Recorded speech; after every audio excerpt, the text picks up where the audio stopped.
Number 10. Ang steam pump ng pabrika ng yelo sa Pogubski. Isipin mo, may isang napakalaking bakal na puso sa loob ng pabrika at ang trabaho nito ay paulit-ulit na magbomba ng tubig araw man o gabi. Yan ang steam pump ng Pogubski. Sobrang tagal na panahon na siyang umiikot at humihinga sa pamamagitan ng singaw para may sapat na tubig ang pabrika na gumagawa ng yelo kahit wala pang modernong refrigerator noon. Parang hindi siya napapagod. Basta may singaw at tubig, tuloy-tuloy ang trabaho niya. Sa sobrang tagal niyang ginagamit, ilang henerasyon na ng mga tao ang dumaan, pero nandoon pa rin siya, buhay at gumagana. Inaalagaan siya ng mga engineers at ng mga nagvo-volunteer. Nililinisan, nilalagyan ng mantika ang mga bakal na parte at tinitignan kung maayos pa ang lahat. Para siyang lolo ng makina na ayaw sumuko. At tuwing i-on na nila ito, maririnig mo ang dahan-dahang hiss ng singaw at malaking bakal na braso na gumagalaw na parang napakalaking robot noong sinuunang panahon. Number 9. Ang Centennial na bombilya. Alam mo ba na may isang maliit na bombilya sa isang fire station sa Amerika na parang ayaw talaga mamatay? Noong 1901 pa siya unang binuksan pero hanggang ngayon umiilaw pa rin siya. Hindi man siya kasing liwanag ng mga ilaw natin ngayon. Medyo maurang at mahina lang ang liwanag pero alam mo ba kung ano ang special sa kanya? Hindi kasi siya sumusuko. Para siyang luma pero matyagang bantay sa istasyon ng bombero. Laging gising, laging nakabantay. Ginawa siya noong panahon ng mas makapal pa ang filament sa loob at mas maingat pa ang pagkakagawa ng salamin at mga parte. Dahil sa maingat na disenyo at hindi sobrang init na takbo, hindi agad napupundi ang filament niya. Maraming beses nang lumipat ng building ang mga bombero pero lagi nilang isinasama ang bombilyang ito. Dahan-dahan at maingat na parang alagang-alaga na kayamanang hindi pwedeng mawala. Ngayon, pwede pa nga siyang makita sa webcam at para sa mga tao sa kanilang bayan. Parang maliit na simbolo siya na kapag inayos mo ng mabuti ang isang bagay, pwede pa talagang tumagal ng higit sa 100 taon. Number 8, ang Voyager na sasakyang pangkalawakan. Isipin mo, may dalawang robot na bote na inihagis palabas ng solar system tapos hanggang ngayon, umaandar pa rin sila sa sobrang layo na halos wala ng araw na nakikita. Yan ang Voyager spacecraft. Noong ginawa sila, ang plano lang talaga ay ilang taon na pagbisita sa mga planeta tulad ng Jupiter at Saturn. Pero ang nangyari, para silang bantay na ayaw umuwi. Tuloy-tuloy lang ang biyahe nila palabas, palayo ng palayo sa atin. Sa katawan nila, may mga instrumentong nakikinig sa hangin ng kalawakan, sa mga particles at sa mga magnetic field na hindi natin nakikita. Kahit sobrang hina na ng kuryenteng natitira sa kanila, nagpupumilit pa rin silang magpadala ng mahihinang signal pabalik sa Earth, na sinasalo naman ng napakalalaking antena dito. Para silang dalawang bote na may sulat sa loob, pero imbis na sa dagat, ay lumulutang sila sa universe. At kahit na napakatagal na nilang naihagis dito, paminsan-minsan may mensahe pa rin silang naibubulong sa atin tungkol sa kung ano ang nararanasan nila sa malalim na dilim ng kalawakan. Number 7, ang hydraulic system ng Tower Bridge. Kung nakita mo na ang Tower Bridge sa London sa picture, parang fairy tale na tuloy lang siya. Pero sa loob noon may nakatagong muscles na bakal at tubo na kayang buhati ng kalsada para makadaan ng malalaking barko. Dati, ang nagpapagalaw sa mga makinang yon ay singaw at tubig na sobrang taas ng pressure. Kapag oras ng itaas ang tulay, binubuksan ng mga balbula at biglang nabubuhayan ng siglang mga piston at gears. Parang higanteng robot na dahan-dahang umi-extend ang mga braso para iangat ang kalsada. Pero ngayon, may mas modernong sistema na ang ginagamit para sa pang-araw-araw na pag-angat ng tulay. Pero hindi nila itinapon ang lumang hydraulic machinery.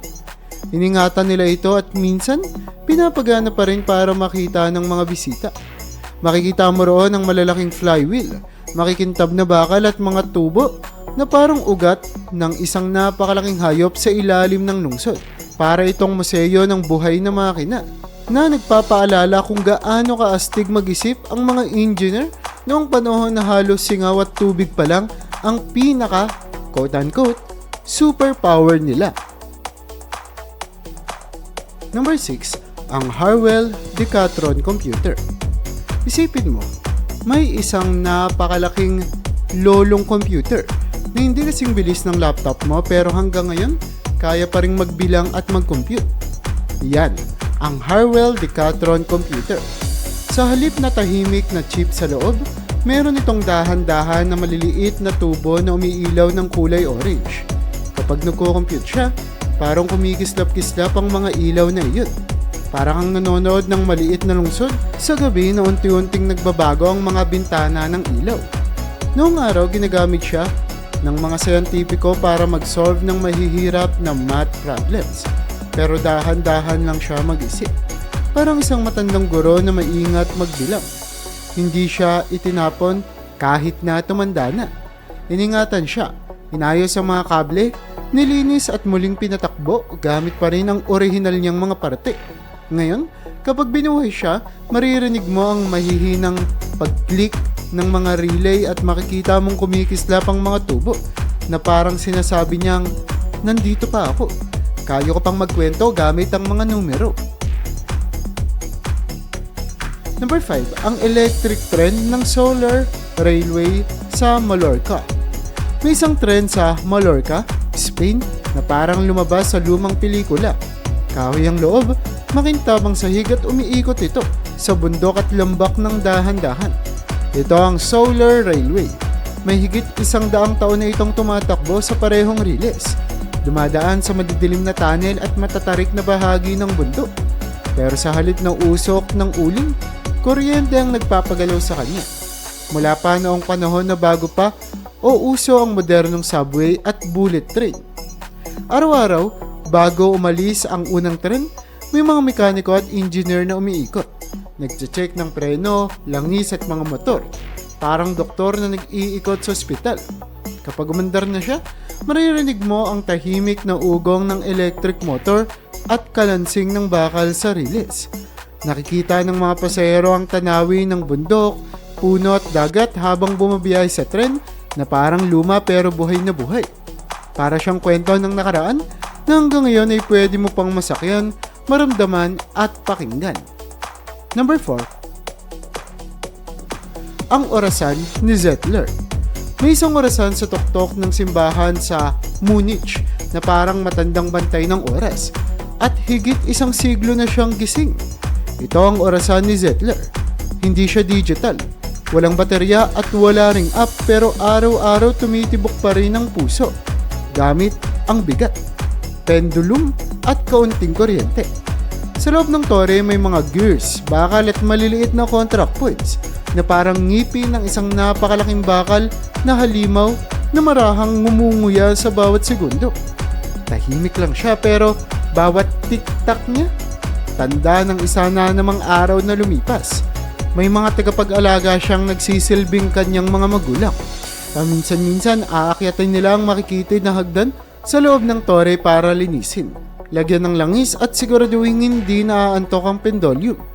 Sa ibaba, ang mga tao sa lungsod, hindi man napapansin ay kumukuha ng oras sa kanya. May mga batang papasok sa school, matatanda papunta sa trabaho, at mga turistang napapahanga ng lumang tore. Hindi nila alam sa likod ng lahat ng iyon, tahimik na nagtatrabaho si Zettler. Patuloy na nagbibilang ng oras mula pa noong panahon ng kanilang mga lolo sa tuhod.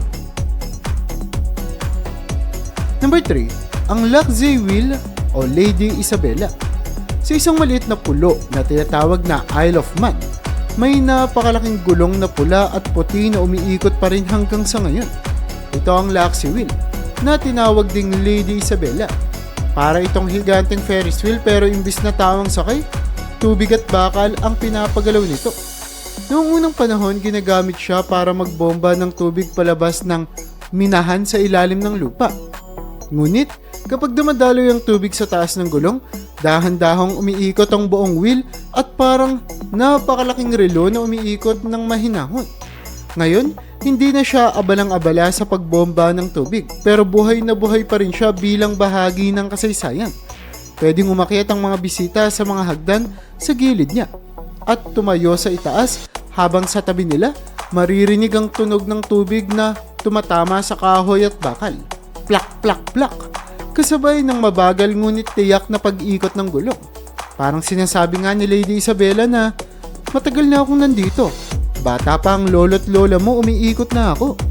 At hanggang ngayon, sa bawat ikot niya, nagkikwento siya tungkol sa panahon na ang lakas ng tubig at talino ng tao ang magkasamang gumagawa ng himala. Number 2, ang Heidelberg Windmill Printing Press. Isipin mo, may isang malaking makinang parang robot na ang trabaho ay magtanim, pero hindi ng palay, kundi ng mga letra sa papel. Yan ang Heidelberg Windmill Printing Press. Tinawag siyang windmill kasi umiikot ang braso niya na parang higanteng ventilador o windmill na kumukuha ng papel. Nilalagay sa gitna tapos ibapabagsak doon para maimprenta ang letra o drawing. Isang pirasong papel lang sana pero kaya niyang gumawa ng libo-libong kopya. Mga invitation, libro, poster, pare-parehong linaw at dikit ng tinta. Para siyang matyagang manggagawa na hindi napapagod. Mahigit 100 taon na ang lumipas pero hanggang ngayon, ginagamit pa rin ng maraming Heidelberg windmill sa iba't ibang print shop sa mundo. Siyempre, inaalagaan siya. Nililinis, nilalagyan ng langis at minsan, pinapalitan ang mga goma at parts na napupudpud. Pero ang kaluluwa ng makina, yung mga bakal na frame, gears at puso ng makina ay nandun pa rin talaga. Kapag umaandar siya, maririnig mo ang tunog ng tak-tak-tak habang pumapasok ang papel at lumalabas na may mga disenyo na. Parang matandang lolo na printer na nagsasabing, kayang-kayo ko pang sabayan ang mga batang digital printer ngayon. Number 1, ang Dorio Motor Wagon. Bago pa naimbento ang mga modernong kotse na nakikita natin sa kalsada, may isang kakaibang sasakyan na parang pinaghalong kariton at kotse.